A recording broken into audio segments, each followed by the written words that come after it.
আসসালামু আলাইকুম। সবাই কেমন আছেন এভরিওয়ান? আশা করি ভালো আছেন। আজ আমি আপনাদেরকে বাসায় খুব সহজে মুড়ি বানিয়ে দেখাবো। আর এই রেসিপিটা আমার মায়ের কাছ থেকে আমার শিখা। আপনারা যারা বাজারের মুড়ি খেতে পছন্দ করেন না, কিন্তু বাসায় কিভাবে মুড়ি ভাজবেন খুব সহজেই সেটা জানেন না, আজকে আমার এই ছোট্ট ভিডিওটা দেখলে আপনারাও বাসায় মুড়ি ভেজে নিতে পারবেন। দেখেন আমি অল্প কিছুটা চাউল দিয়ে কত সুন্দর করে মুড়ি ভেজে নিলাম বাসায়। তো চলুন দেখিয়ে দিচ্ছি আপনাদেরকে কিভাবে বাসায় খুব সহজেই মুড়ি ভেজে নেবেন। অনেকেই হয়তো এই টেকনিকটা জানেন না। প্রেসার কুকারে মুড়ি ভেজে নিলাম মাত্র ১০ মিনিটে। চলুন শুরু করে ফেলি। মুড়ি ভাজার জন্য আমি এখানে চাউল নিয়েছি। আমরা বাসায় যে ভাতের জন্য যে চাউলটা ব্যবহার করি সেখান থেকে আমি নিয়েছি। আলাদা করে কোনো চাউলের প্রয়োজন নেই। আমার চাউলটা একটু মোটা টাইপের। অবশ্যই মোটা টাইপের চাউলটাই নিতে হবে। তো এই চাউলটার মধ্যে আমি কিছু পরিমাণ লবণ দিয়ে এটাকে ভালো করে মেখে নিব। যেন প্রতিটা চাউলের গায়ে লবণটা লেগে যায়। এভাবে করে মেখে নিতে হবে। এখন হচ্ছে এর মধ্যে আমি কিছুটা পানি দিয়ে দিব। পানি দিয়ে তারপরে হচ্ছে আমি এটাকে আবারও ভালো করে মেখে নিব।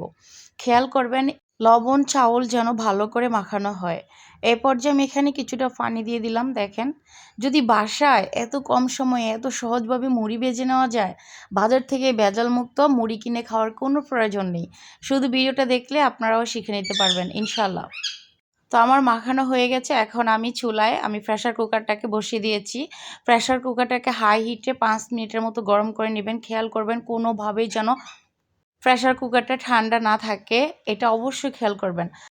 তো আমি খুব ভালো মতো একদম ঘড়ি ধরা ৫ মিনিটের মতো প্রেসার কুকারটাকে গরম করে নিয়েছি চুলা জালটা হাই হিটে রেখে। এখন আমি এখানে চাউলগুলোকে দিয়ে দিব। তো আমি অল্প পরিমাণে চাউল নিয়েছি, এটা দিয়ে আমার মাশাআল্লাহ আধা কেজির উপরে মুড়ি হয়ে যাবে। আপনারা যদি বেশি করে মুড়ি ভাজতে চান তাহলে বেশি করে চাউল নেবেন। চিন্তা করে দেখেন কত সহজে মুড়ি ভেজে নিচ্ছি আমি বাসায়। এখনই খেয়াল রাখবেন যেন নাড়া কোনোভাবেই বন্ধ না হয়ে যায়। অনবরত চাউলটাকে নাড়াচাড়া করতে হবে। কারণ মুড়িটা দেখবেন একটু পরে ফুটা শুরু হয়ে যাবে। আপনারা অবশ্যই ভিডিওটা শেষ পর্যন্ত দেখবেন। তাহলে এই সহজভাবে আপনারাও বাসায় মুড়ি ভেজে নিতে পারবেন।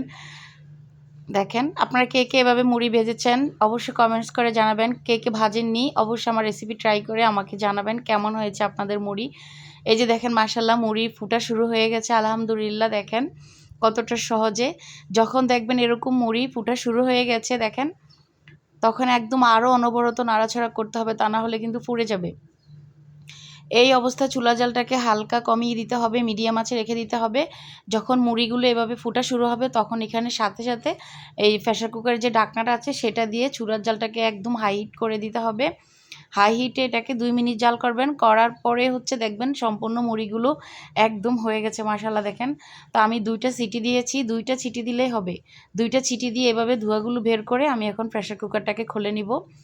আপনারা অবশ্যই বাসায় ট্রাই করবেন। আশা করছি আর বাজার থেকে আপনাদের মুড়ি কিনে খেতে হবে না, কথা দিলাম। এখন ঠান্ডা করে নিয়েছি, ঢাকনাটা খোলার পালা। মাশাআল্লাহ দেখেন কত সুন্দর করে মুড়ি হয়ে গেছে। এই যে দেখেন একটা মুড়িও কিন্তু ফুঁড়ে যায়নি। এই যে দেখেন মাশাআল্লাহ একটা মুড়িও কিন্তু ফুঁড়ে যায়নি। তো এভাবে করে অবশ্যই আপনারা বাসায় মুড়ি বানিয়ে নিতে পারবেন। আমি এখন মুড়িটাকে ঠান্ডা করে একটা বাটিতে নামিয়ে আপনাদেরকে দেখাচ্ছি। দেখেন কত সুন্দর খুব সহজে আমি বাসায় মুড়ি ভেজে নিলাম। তো আমার ভিডিওটা আপনারা শেয়ার করে দিবেন আত্মীয়স্বজনের বন্ধু-বান্ধবের মাঝে। সবাই যেন একদম শখ করেও যেন বাসায় একবেলা মুড়ি ভেজে খেতে পারে যে আমি নিজে আজকে মুড়ি বানিয়েছি। তো ইনশাআল্লাহ ভিডিওটা ভালো লাগলে অবশ্যই কমেন্টস করে জানাবেন। মুড়ি বানানোর আরও একটা সহজ পদ্ধতি আছে, সেই ভিডিওটা আমি আপনাদের সাথে শেয়ার করে দিব যদি আপনারা বলেন।